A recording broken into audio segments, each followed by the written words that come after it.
కృష్ణం వందే జగద్గురుం.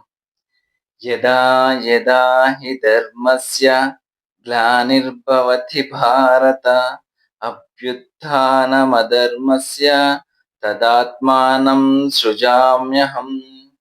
ఎప్పుడైతే ధర్మం అణచివేయబడి అధర్మం వృద్ధి చెందుతుందో అప్పుడు నన్ను నేను సృష్టించుకుంటానని భగవంతుడు మన గీతలో తెలియజేశారు.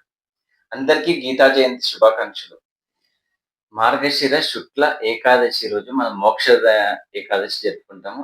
ఈ రోజే భగవంతుడైన శ్రీకృష్ణుడు అర్జునునికి గీత ఉపదేశించిన రోజు. అందుకే మనం గీతా జయంతి కూడా ఈ రోజే సెలబ్రేట్ చేసుకుంటాము. ఇది డిసెంబర్ 1, 2025న వస్తుంది. ఈ గీతా జయంతి రోజు అయిన మోక్షద ఏకాదశి రోజు ఎవరైతే భగవంతుడు శ్రీకృష్ణుడికి తులసిమాల సమర్పించి, ఉపవాస దీక్ష చేసి తులసిమాల సమర్పించి గీతా పారాయణం చేస్తారో వాళ్ళకు మోక్షం లభిస్తుందని చెప్పేసి భగవంతుడు శ్రీకృష్ణుడు ధర్మరాజుకు తెలియజేసిండు ఈరోజే. ఉన్న అన్ని ఏకాదశిల్లో కూడా మోక్షద ఏకాదశి ఎంతో ప్రియమైనది, శ్రీకృష్ణునికి ఎంతో ప్రియమైనది కూడా చెప్పుకుంటారు. హరే కృష్ణ.